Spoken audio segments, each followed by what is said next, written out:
They tried to warn us about the music industry. Video done by The Truth Is. Despite all the talking junk that I do about certain artists, I just want everybody to understand there is a bigger fish to fry. And there is a huge problem with these corporations and these big companies that own all the music and them getting over on our people that we need to start addressing, because this is modern day slavery. And in this video, y'all are not gonna believe what they've been doing to our people. Check it out, y'all. On July 6, 2002, Michael Jackson led a protest at the New York City headquarters of Sony Records. Standing in front of their building, he called them phonies and frauds while holding a banner that reads "Sony kills music." Michael's reasoning for turning on his label was complex. He believed he was the target of a highly orchestrated plan to destroy his career, and it all revolved around the ATV catalog. This catalog held the rights to some of the most lucrative songs in music history, and Sony wanted it badly. They offered him massive payouts, but Michael refused to sell.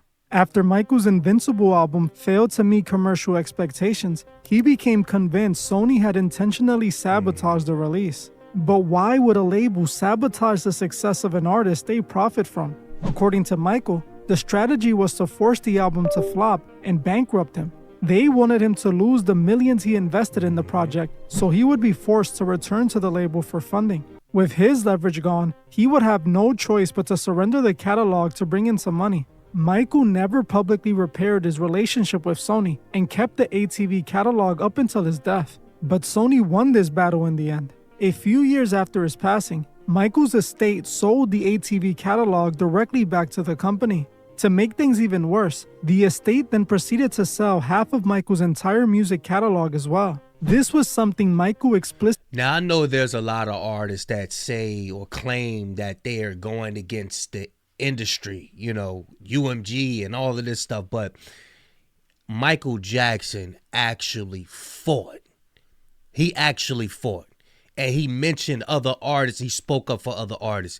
And there's more artists in here who did the same thing, that actually fought. They not just saying it.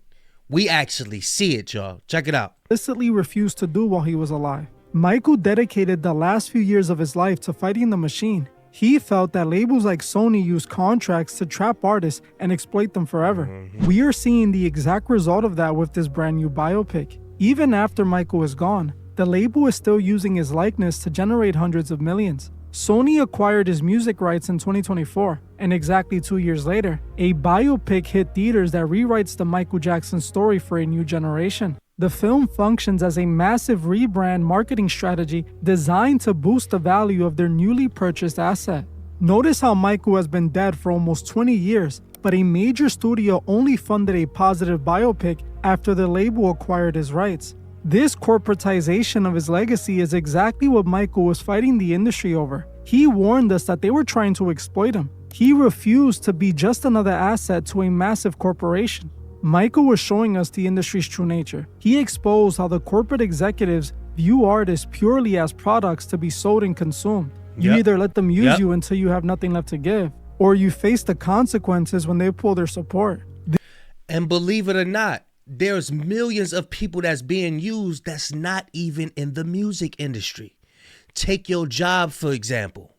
You know how many McDonald's, Wendy's, all these places, when they get all this money off of the workers, it goes back into the company. Notice, in the past couple of years, notice the McDonald's, the floor's been looking all nice and, you know, got new tables, new lights and all.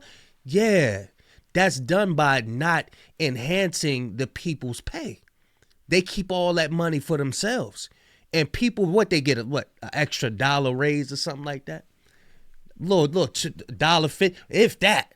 You know what I'm saying? I'm telling you, this type of behavior is done everywhere, in every industry. You would be lucky if you find a company that will actually take care of you, really take care of you. You know what I'm saying? And actually, they concerned about your family. They concerned when you tell them you have a death in the family. I need to take off for about 2 weeks. They concerned, like, you know what? Take off for a month and we're going to pay you. It's rare you find a company like that. I'm telling you. This is the foundation the industry was built on, and we are watching it unfold again today. Fast forward to 2026, and we are witnessing a very similar battle. This time, it involves the top-selling hip-hop artist in the world dealing with his label, Universal Music Group. Back in 2024, Drake entered a massive feud that almost destroyed his career. The Kendrick versus Drake moment left the majority of hip-hop fans siding with Kendrick. Drake became the laughingstock of the internet as Not Like Us was adopted as the anthem of the year. While the public consensus was that Kendrick won, Drake had a completely different explanation for the loss. Just like Michael Jackson, Drake believed he was at the center of an industry conspiracy. He began to suspect the record labels, the streaming platforms, and Kendrick Lamar were actively colluding to take his crown. And if you put yourself in Drake's shoes and you got whooped that bad, yeah, you would think that you was in some type of conspiracy as well. Because that ass whooping was out of this world. Now, I do think that UMG maybe putting some pressure on Drake. But as far as Kendrick Lamar winning this battle genuinely, bruh, he won the battle genuinely. I don't believe there was no underhanded business on that. You know what I mean? In 2025, Drake filed a massive lawsuit against UMG, accusing his own record label of rigging the battle to ensure Kendrick would win. His filing claimed UMG manipulated the narrative behind the scenes by paying for bots, making secret deals with streaming platforms, and hiring influencers to artificially inflate Not Like Us. Drake believed they did this because his record contract was coming to an end. Since contract renegotiations were getting ready to start, his logic was that the label used Kendrick to destroy his reputation and reduce his star power. If he just lost a massive beef and his fans are turning on him, his brand is obviously worth less at the negotiation table. The record label denied the allegations, and the courts initially dismissed the case, but Drake refused to give up. He recently filed an appeal, continuing his fight against the industry and calling them out in his latest music. He even used Michael Jackson's battle with his label as the central visual for his brand new album, Iceman. The album cover features Drake wearing the actual Michael Jackson crystal glove. This is a direct nod to Michael's problems with Sony at the height of his career. Throughout the album, Drake takes shots at his record labels, demanding to be free and calling them out for exploiting his catalog. There is one specific scene in his Make Them Know music video that is directly aimed at UMG. Drake is shown walking into a streaming farm inside a hidden warehouse. He then walks out with a gasoline tank in his hand, pours it all over the phones, and proceeds to set them on fire. He did all of this while wearing the Michael Jackson glove. This was a direct reference to one of the central claims in his lawsuit. Drake claimed that UMG allegedly paid for bots to artificially inflate Kendrick Lamar's single Not Like Us. There's even a moment where Drake shows the single cover for Not Like Us, which featured a satellite photo of his own home. This entire sequence was meant to depict him as Michael Jackson. Just like Michael protesting his own label, Drake is showing he is willing to burn down. That's like saying UMG was a part of pushing Like That. Kendrick Lamar featured on Like That with Future and Metro Boomin, and it stunned the internet. You know why he didn't insinuate that UMG pushed that? You know what I'm saying? Like, people was already intuned. And Drake said himself, this battle been brewing for a minute. It's been brewing for a long time. Why wouldn't it have an impact? That doesn't make any sense. On everything to get the justice he feels he deserves. The ongoing theory right now is that Drake outsmarted UMG by surprise dropping 3 albums in one night. It is believed he met his contract obligations early and is now positioning himself to become fully independent. But if you saw my previous video on the Drake album, you already know something is off with this entire rollout. I mentioned how Drake was aiming bars at his label on the album, but the album was put out by his label. It seemed like a massive contradiction. But if you want to know more about what I found there, watch this video right after this one. Drake is explicitly alluding to this man versus the machine angle by utilizing the Michael Jackson glove. He is sending a message that, just like Michael, he is willing to take them all on. Angie Stone did the exact same thing during the last months of her life. In December 2020, bruh, this one was crazy right here, man. This was wild. Then D'Angelo passed right after? That is wild, bro. Angie Stone posted a video online making several serious allegations against Universal Music Group. According to Stone, she discovered her record label had been withholding her royalties for years. She accused them of owing her millions in unpaid earnings and actively sabotaging the release of her latest single. She ended her video by telling UMG she was coming after her money and would not stop until she got it. I soon found out that one of the biggest companies that I was with, Universal Music, it's the second part of the ugly truth. We began to research things to check on my royalties and my statements and things that of that nature, only to find out a lot of my publishing, a lot of my royalties, my mechanicals, they have all pretty much been stolen. They've taken pretty much everything. They've stolen, I won't say stolen, but they have taken all the monies that were due to me. They have basically absorbed in that company. You only knew how much money they have taken from me, how much they have stolen from me. Money that I'm supposed to be, I should have been able to retire 20 years ago with the money I made, supposedly. So I'm just here to let you know, one way or the other, Universal Music, you're going to have to give up my coins. She said I was supposed to retire 20 years ago. I always had this question. If these rappers are so rich like they claim they are, why are you always on interviews? Why are you always doing shows? It seems like they have to keep on working just to satisfy their living standards, where you already supposed to have residual income. You already supposed to have investments and everything. Why are you still working as if like you just getting on? I don't understand it. I don't understand it. Unfortunately, she was never able to resolve those issues. Just months after posting that video, she tragically passed away in a horrific car accident. While traveling home from a performance, her Sprinter van was struck by a semi-truck and she was the only passenger in the vehicle who did not survive. Sadly, Angie's story ended before she could see her battle through. But unlike Angie Stone, Prince won his war against the industry before his passing. If I'm not mistaken, I believe she was the only one that was unalived in that accident. I don't think because it was her in a travel van with other people. She was going to a show. She was the only one who was unalived in the joint. Everybody else survived. That was crazy, bro. Back in 1993, Prince realized exactly what kind of trap he was in with Warner. He was putting out hit after hit, but the label owned the master recordings to all of his music. They controlled when he could release albums, how much he could put out, and ultimately, they owned his voice. Prince saw the machine for what it really was, and he decided to rebel in the most public way possible. Since Warner owned the trademark to the name Prince, he realized the only way to take back his power was to kill the brand they controlled. He did this by changing his name entirely to an unpronounceable symbol. He literally forced the label and the media to refer to him as the artist formerly known as Prince. And this is when he took things to a whole new level. During his performances and public appearances, he started writing the word slave directly on his cheek. He made sure the whole world knew how he felt. He famously told reporters that if an artist does not own their masters, the master owns the artist. Prince was exposing the dark side of these massive record deals. He was showing us that no matter how famous you get, if the label owns your catalog, you're basically just a slave to a corporation. He went to war with the executive. The person who write the checks, that's the one with the money. Hell with all these little rappers and their little chain and little money phones to their ear and it. Bruh, that's chump change compared to the person who's writing the checks.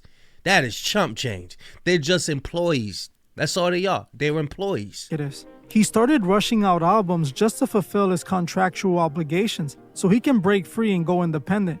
His strategy actually worked. He got out of his deal, paved the way for independent artists, and years later in 2014, he finally struck an agreement to get ownership of his classic master recordings back.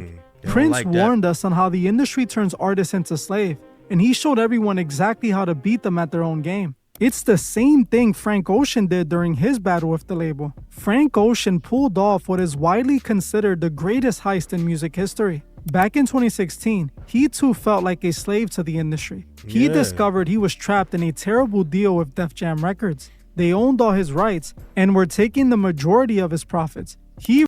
Especially if you pour in your heart, your sweat, your soul into this music, you showing up at the events, you showing up on interviews, you doing certain, like you working, and you not reaping the benefits that you know that these stadiums are getting.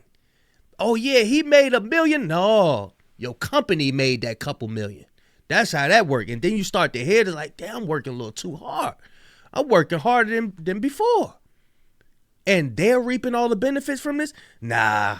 He realized the only way out was to outsmart the executives at their own game. He discovered that he owed the labels just one more project to fulfill his contract. But he knew if he gave them his best work, they would reap all the financial rewards. So this is when Frank devised a brilliant plan. He used his own money to buy himself out of obligations and then released a visual album called Endless exclusively on Apple Music.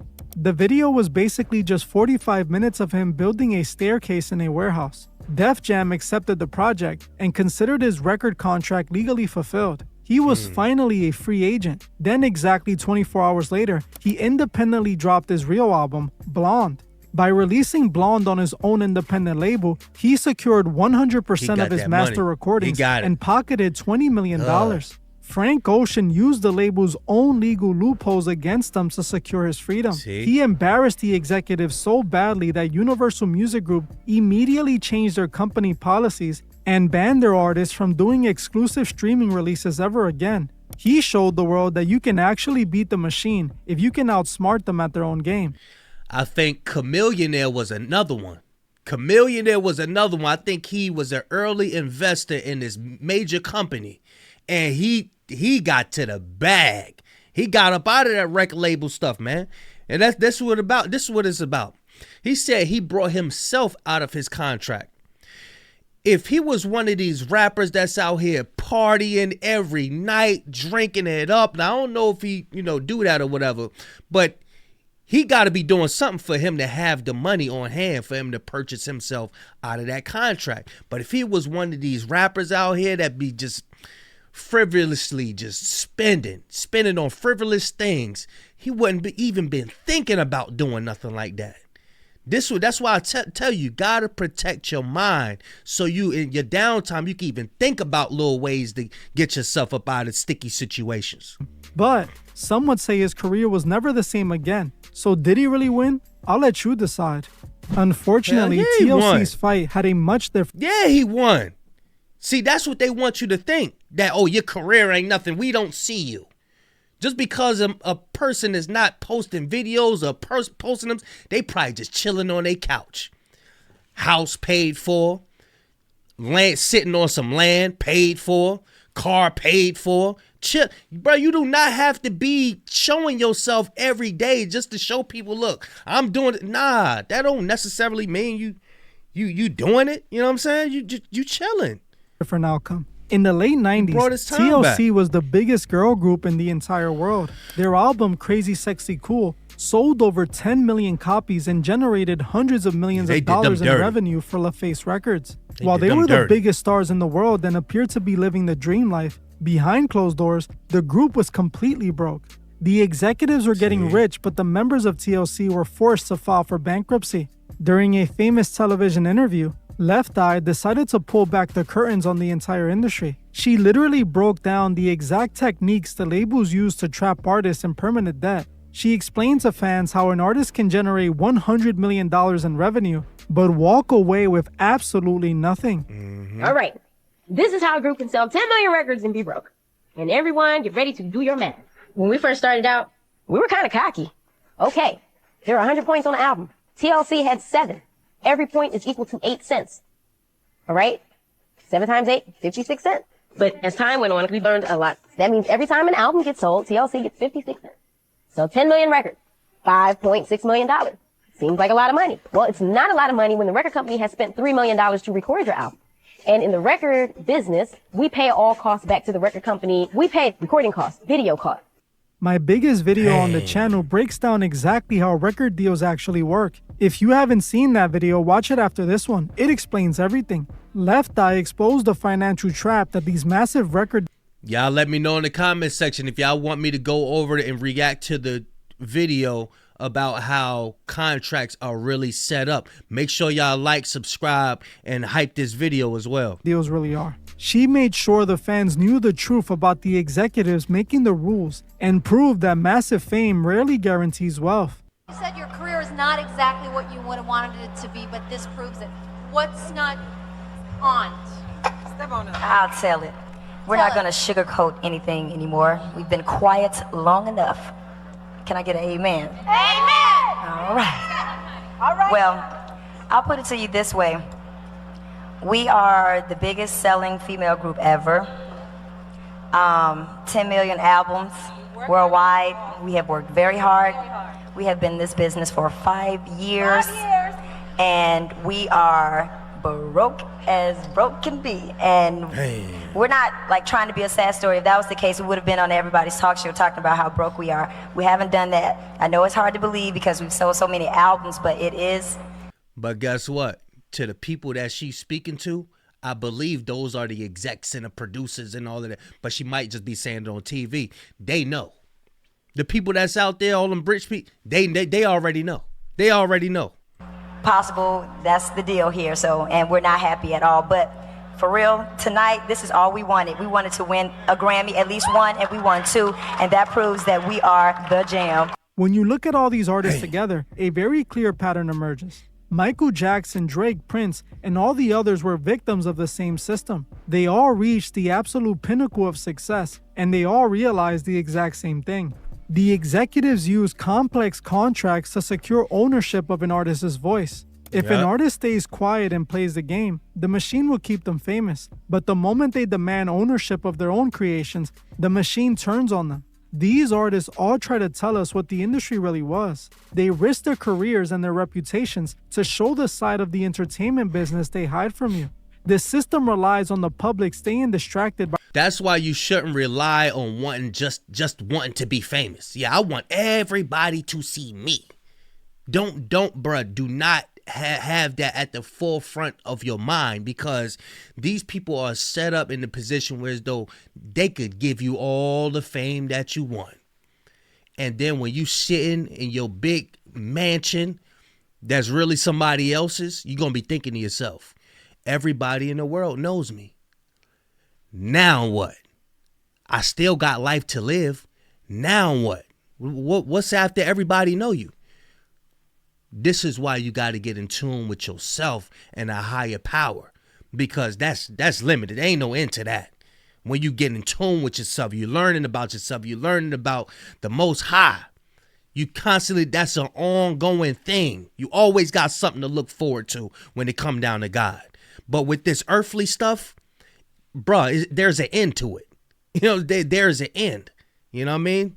Telling you, man. By the music, so we never look at the paperwork. This is why so many people look at signing record deals as selling out. The moment you sign that deal, the label practically owns you. I just covered the movie American Satan because it shows us exactly what this deal for fame actually looks like. In that movie, a band makes the ultimate deal for fame and success. While they gain the world, they quickly realize there was something dark hidden in the fine print. So if you want to see what fame actually costs, watch this video right now. I want to thank you all for watching. Yeah, link gonna be in the description. Y'all let me know what y'all think of this, man. Y'all let me know what y'all think of this, and let me know if y'all want me to go over that other video where he break down how contracts are actually set up. Make sure y'all subscribe. Make sure you hype this video. Go subscribe to The Truth as well. Big Kish signing out. I'm going, y'all.